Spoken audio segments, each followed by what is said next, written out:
This is the story of my fight against the tyrannical HOA, of how an individual can stand up against injustice, and most of all, of how a community can unite to reclaim the freedoms they were meant to have in the first place. If you've ever felt powerless against the HOA, if you've ever thought that there was nothing you could do to change the system, listen to this story. Because I'm here to tell you you can. And I'll show you exactly how to do it. Don't forget to like, subscribe, and turn on notifications. Now let's dive in. The red and blue lights of a police car flashed across the garage door, cutting through the quiet night of Riverdale, Texas. I stepped outside from inside my house, a steaming cup of coffee in hand, my feet bare on the cool cement. The cool evening air did little to mask the tension that hung in the air in front of my house. A group of neighbors gathered around, chatting, their eyes curious. Some folded their arms across their chests, clutching their coats, while others simply stood there, watching with quiet amusement. At the center of it all stood Linda, the uncrowned queen of the HOA, with her arms folded, her eyes triumphant, and her familiar smirk. Linda is not only the HOA president, but also the self-proclaimed dictator of the Riverdale neighborhood.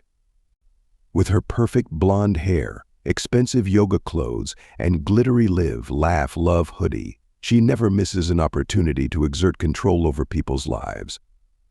For Linda, the HOA is not simply a community management organization, but her own personal kingdom, where every rule is set according to her personal whim, and residents have only two choices: obey or pay a fine. She always has a way to weaponize the small rules to control the neighborhood, punishing anyone who dares to disobey, and of course, always has a way to bend the rules so that she is never affected. Anyone who has lived in Riverdale long enough knows that Linda is unlike anyone else. She not only enforces the HOA rules, but she also creates new ones whenever she deems it necessary. One day you might get a ticket for leaving your trash out for more than 10 minutes. Another day you might get a notice that your house is not in keeping with the neighborhood aesthetic simply because you painted your fence a different shade of white. Linda doesn't care if a rule actually exists. If she says it does, it does.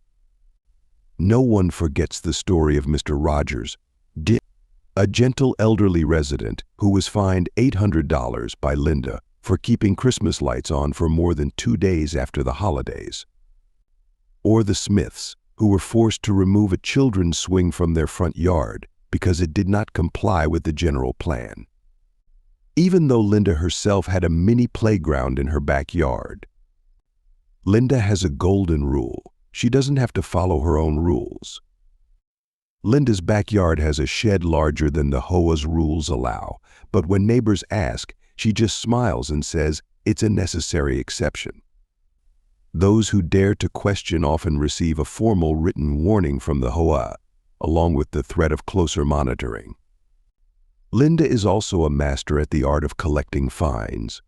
HOA fines in Riverdale are never less than $200 and can go up to thousands of dollars if Linda feels the violation is egregious. There is no proper appeal mechanism for these fines. If you want to appeal, you have to file a petition for a hearing before the HOA itself, which means going before Linda and her loyalists, who will always vote against you. Most residents choose to pay quietly because everyone knows that defying Linda means making themselves a target. What makes Linda even more terrifying is her manipulation of power. The Riverdale HOA is supposed to hold elections every 2 years, but somehow Linda always manages to win re-election unopposed. Anyone who has ever tried to run against her has been abruptly disqualified for vague reasons: lost applications, missing signatures, or simply ineligible under HOA rules. And so, year after year, the Riverdale HOA remains under Linda's absolute control. I didn't respond to the violation letter. I didn't call the HOA. I didn't argue. I didn't take down the camera. And I definitely didn't remove the garage door. I knew this wasn't a mistake or a misunderstanding. It was a test. Linda was waiting to see if I would cave in, if I would just go along like all the other residents. But I didn't. And that was what drove Linda crazy. 2 days passed in silence, but I knew the storm was coming. And it came Tuesday night. I was about to sit back and relax after a long day when the flashing lights outside the window stopped me. Red, blue, police lights reflected off my new garage door. I put my coffee down on the table and let out a long sigh. Linda had done it. I stepped outside, barefoot on the cement driveway, coffee still hot in my hand. The sight before me was no surprise. 2 police officers, one middle-aged and weary, the other younger and fresh, standing next to the patrol car. Linda stood there, confident, arms crossed, eyes shining as if she had won. Across the street, neighbors had gathered, shadows moving silently behind window blinds. Others, more daring, stood on the sidewalk, pretending to be casually out for a breath of fresh air, but actually waiting for the HOA to start its new drama. I walked calmly over. The older cop glanced at me, and then down at a stack of papers in his hand, as if considering whether to feel embarrassed about the situation. Finally, he spoke in a low, hesitant voice. "Sir, we've received a report of illegal construction on your private property that may violate the HOA rules." I stared at him silently for a moment, then slowly turned to Linda. She smiled as if she'd been waiting for this moment her whole life.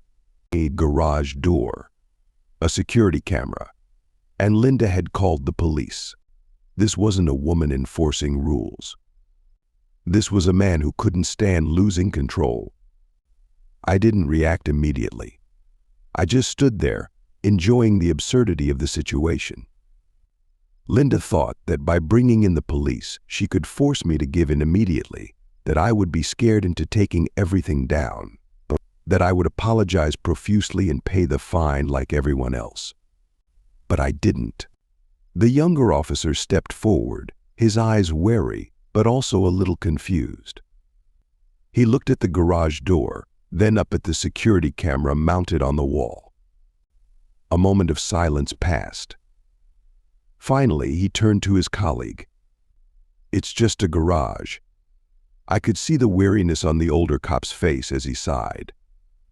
This wasn't the first time they'd been dragged into something like this, and it probably wouldn't be the last. But Linda wasn't going to give up so easily. "No, you don't understand." Her voice rose a little impatient. "He's doing something shady in there. No one would need that much equipment if they weren't running an illegal business." I almost laughed. The entire neighborhood seemed to hold its breath, waiting to see where this farce would go. The cop frowned, turning to look at me. "Sir, is there any business going on here?" I crossed my arms over my chest, looking him straight in the eye. "No." "No." He nodded, turning back to Linda. "We can't do anything without evidence. There's no sign of a crime." Linda stiffened. The older cop turned to me, shrugging. "Sorry for the inconvenience." I took a sip of coffee, shrugging. "It's okay. I found it interesting." Linda stood there, her smile gone, her eyes flashing with pure rage. I could see the gears in her head turning, searching for the next move. Because Linda never stops at the first try. She doesn't know how to admit defeat. I turned and walked home, still feeling Linda's hateful gaze burning into my back. The battle was on, and I was ready for the worst Linda could throw at me. Linda wouldn't back down. She'd tried using the police to intimidate her, but when that didn't work, she'd turn to the more familiar approach: paperwork, rules, and ridiculous numbers. When I opened my mailbox the next morning, I had a pretty good idea of what was waiting for me. A thick envelope, the HOA seal neatly stamped in the top left corner, that show of authority Linda loved. I opened it, my eyes scanning the familiar words, printed in a thick font, as if trying to make it look more legitimate. HOA violation notice. Violation. Unapproved garage door. Security cameras not in keeping with residential aesthetics. Penalty $500. Action required. Attend HOA hearing to resolve violation. I put the letter down, crossed my arms, and smiled faintly. Did Linda really think a piece of black ink would make me back down? But one detail caught my attention more than anything else: the fine. It was $500. It wasn't some arbitrary number. Not $100, not $250, but $500. Something was wrong. I knew Linda never did anything without a reason. I turned on my laptop and logged into the state's legal database, one of the perks of the job that always came in handy. If Linda wanted to play the rules, I'd better play it. It took me 10 minutes to figure out the problem. Linda had used an outdated set of HOA rules. I scrolled down to the most recent update to the Riverdale HOA rules. 3 years ago, an amendment was passed that allowed residents to install security cameras as long as it didn't intrude on their neighbors' privacy. Not only that, but replacing the garage door was no longer on the list of changes that required HOA approval. In other words, I hadn't violated anything. But the biggest problem wasn't the rules. It was the fines. I opened the HOA's financial provisions, and a bold line immediately caught my eye. Any HOA fine in excess of $250 must be approved by a community vote. Frowning, I scanned the list of community meetings in the past 3 years. There had been no vote to increase the fine to $500. In other words, Linda had made that number up. Linda was used to acting like a dictator, but she forgot one important thing. Every dictatorship has its limits. The police couldn't help her, and unreasonable tickets wouldn't stop me. But Linda didn't just want to punish me. She wanted to send a message to the entire neighborhood. Anyone who dared to defy the HOA, anyone who dared to disobey her rules, would pay the price. I leaned back in my chair and flipped through the violation letter. She knew that most residents would never check the rules, never ask questions. They would simply pay the fine to avoid trouble. But I wasn't like them. Linda had made a terrible mistake. She thought she could threaten me with the rules. But I knew the rules better than she did. I knew I couldn't let this go like the last time. I couldn't let Linda continue to oppress the neighborhood without a fight. If she wanted to play power games, I would play bigger. She'd been abusing the rules in the shadows for too long, and the best way to defeat someone like Linda was to bring her into the light. I needed others to realize that they weren't alone, that they could stand up to the HOA without fear. And most of all, I needed to muster enough outrage to turn the upcoming HOA meeting into Linda's biggest nightmare. I started by talking to my neighbors. Not in public, not in a hurry, just brief conversations in front of the mailbox, in the yard, on the side of the road while walking the dog. I didn't have to convince anyone. The frustration was always there, but no one had the courage to act on it. People whispered about unreasonable fines, arbitrary rules, HOAs forcing residents to make improvements to their homes that Linda wanted. But everyone thought there was nothing they could do but suck it up or pay the fine. The story quickly spread. As more people learned about Linda's use of outdated rules to impose fines, more realized they had been victims too.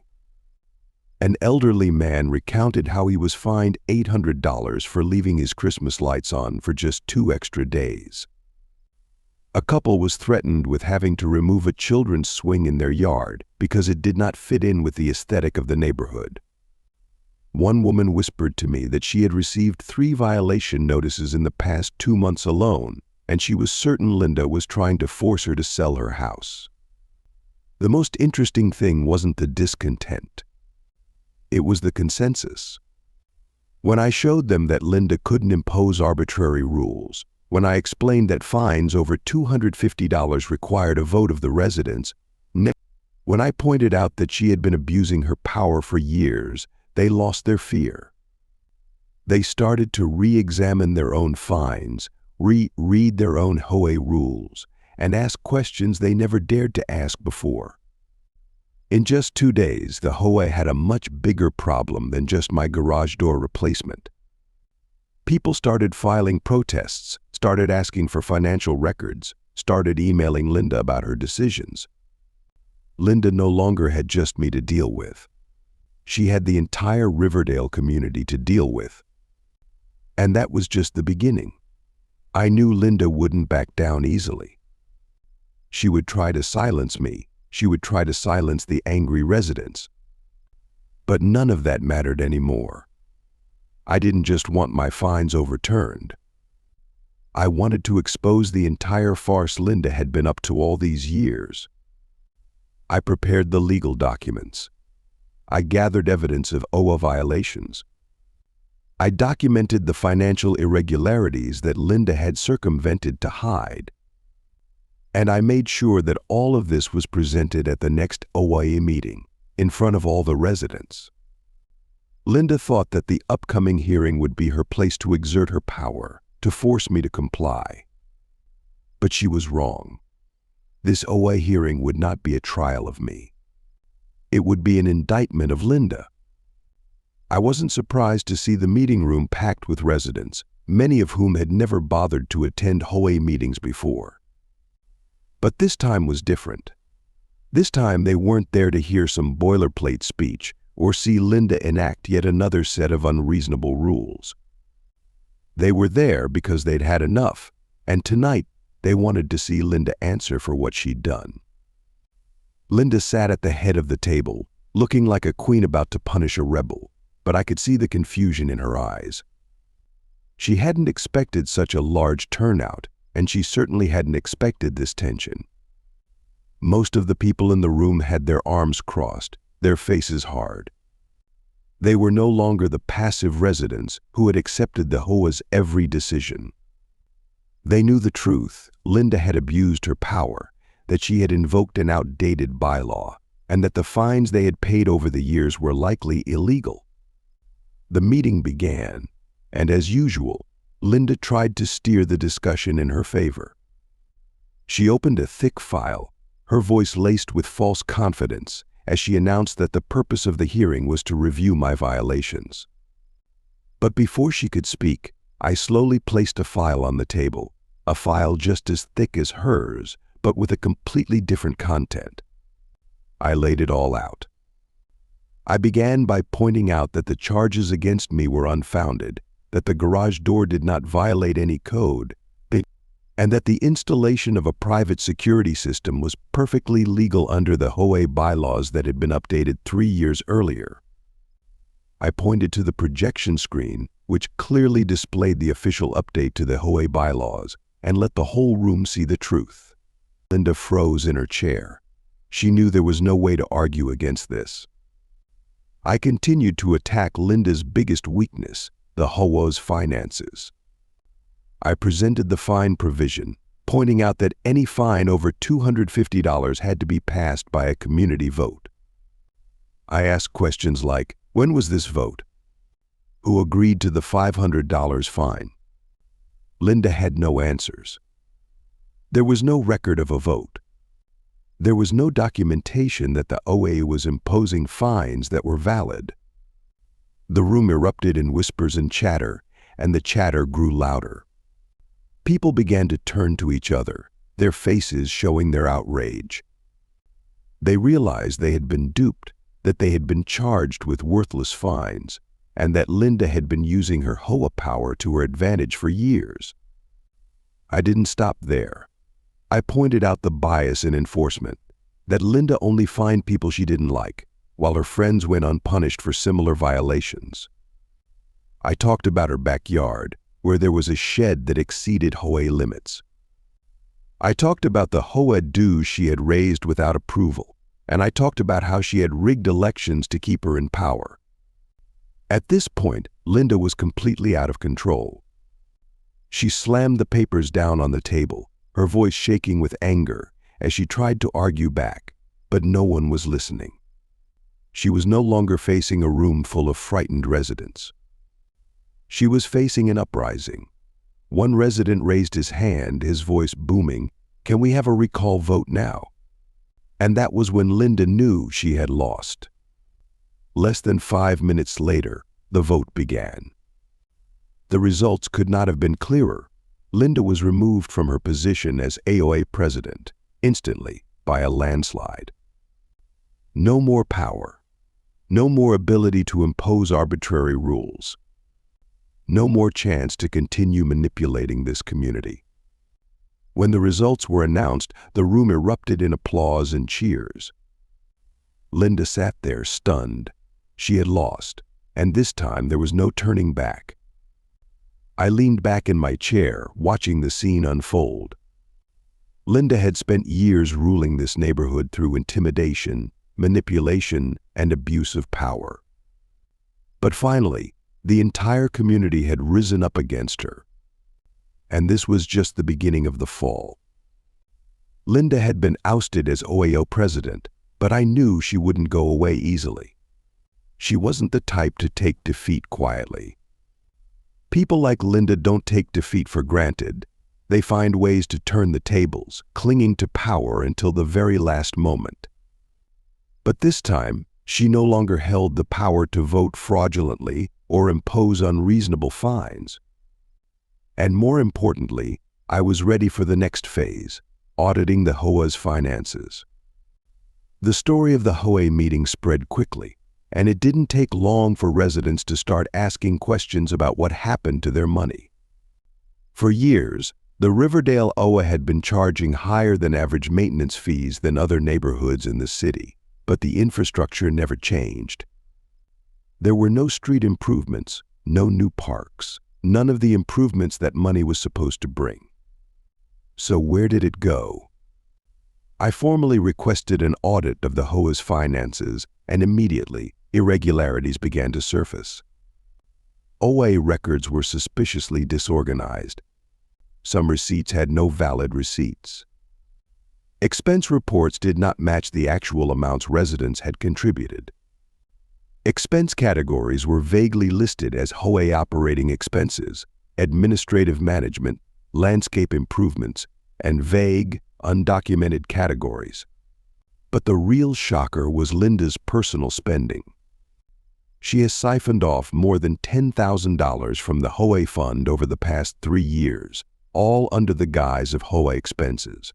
But in reality, they serve no community purpose. Bills from high-end spas, boutiques, and fancy restaurants all came from HOA funds. A trip to Cabo was listed as community development research. A multi-$1,000 bill from a furniture store was listed as HOA office maintenance, but the HOA office never changed. Even Linda's kitchen upgrades were paid for with HOA money, under the guise of facility improvements. I sat in front of the document, leafing through the pages, leafing through the numbers, and one thing became clear. This was more than just abuse of power. This was embezzlement. This was financial crime. Linda wasn't just using her position to screw over residents, she was stealing from her own neighbors, from the families who paid into the community, from the people who had to put up with ever-increasing HOA fees without ever seeing the benefits they deserved. Outrage spread faster than news of the HOA meeting. Residents who had been reluctant to accept the HOA now wanted justice. They weren't satisfied with just removing Linda. They wanted her held accountable. And so did I. I began preparing to file a report with the authorities, gathering all the evidence I could, financial statements, receipts, bank statements related to HOA funds. I reached out to the state's HOA financial regulator, which handles cases of misuse of community funds. If Linda thought removal was the end of the story, she was wrong. A few days later, when Linda received the official notice of the financial investigation, I knew the moment she had feared most had arrived. There was no more power, No more loyal HOA board to shield her. No more way to manipulate the situation. Linda was about to face the real consequences of what she had done. Linda could not hide forever. When the notice of the financial investigation was sent, I knew her game was up. What Linda had once considered a safe zone, where she could manipulate and bend the rules without being checked, had now become a legal battlefield she had no way of winning. Things moved faster than I expected. In just a few days, the state HOA financial ombudsman received my complaint along with the documentation I provided. An official investigation was launched, and this time Linda had nothing to hide. The unreasonable expenses, the falsified financial statements, the shady transactions that she had thought would be buried forever were now being dissected number by number. It didn't take long for auditors to confirm that Linda had embezzled over $10,000 from the HOA fund, using it to fund her lavish lifestyle, from expensive spa treatments to luxury furnishings in her own home. But it wasn't just the money that really got Linda in trouble. It was the way she deliberately disguised the expenses as HOA management expenses, office renovations, or community development studies. These efforts at concealment turned a simple embezzlement into organized fraud, a crime the state of Texas doesn't take lightly. And when the investigation was complete, I got the news I'd been waiting for. A warrant had been issued for Linda's arrest. That morning, as I stepped outside with a hot cup of coffee in hand, I saw a police car parked in front of Linda's house. The scene was filled with irony. Linda, who had called the police to my house about a garage door, was now being escorted out of her own house by the police. Neighbors had gathered early, not wanting to miss this moment. Linda stood on the steps, still trying to maintain a false air of confidence, but I could see her hands clenched white, her eyes unfocused as she watched the officers approach. She protested. She struggled. She screamed nonsense about being trapped and treated unfairly. But this time, no one was on her side. No loyal HOA board, no power to manipulate, no one to fear her threats. As the handcuffs locked around her wrists, Linda screamed in despair, but I just sipped my coffee and watched. A few months later, when the case went to trial, I was there with many other residents. No one wanted to miss this moment, the moment Linda finally faced justice. The evidence was overwhelming. Her attorney tried to come up with weak defenses, but no one believed them. It didn't take long for the judge to reach a verdict. Linda was sentenced to 2 years of probation, ordered to repay all the embezzled money, and most importantly, she was permanently banned from any HOA in the entire state. She had no power. No HOA to control, no one to threaten or manipulate. The day Linda left the courtroom, I saw her walk away with her head down, no trace of the arrogance she once had. No more sneer, no more false confidence, just a loser who had finally gotten what she deserved. As Linda walked out of the courtroom, head down and quietly away, I knew an era had ended. She was no longer the haunting presence of Riverdale. No more threatening letters in the mailbox, no more unreasonable fines levied at will, no more tyrannical HOA that made residents' lives a series of inexplicable hurdles. Linda was gone, and with her, the HOA nightmare that this neighborhood had endured for so many years was over. But even though Linda is gone, her legacy remains. The HOA cannot continue to exist in the way it once did. The trust of its residents has been completely shattered. If Riverdale is to truly recover from years of oppression, it needs a radical, grassroots reform. I and other residents will ensure that this time, the HOA will never again be the tool of one person. The reform began as soon as Linda left. The old HOA board was completely disbanded. Those who had been loyal to Linda, who had turned a blind eye to her abuses, were no longer in place.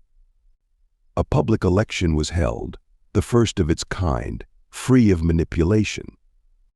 This time, the people elected to the board were not friends or allies of a powerful individual, but residents who genuinely cared about the neighborhood and who wanted the HOA to function as it was meant to, protecting the interests of all, not just one individual. The HOA rules were overhauled from the ground up. The vague rules, the unfounded clauses, the regulations that were created just to serve Linda's whims were all gone. In their place, a new system was established that was more transparent, more equitable. Every important decision had to be voted on by the residents.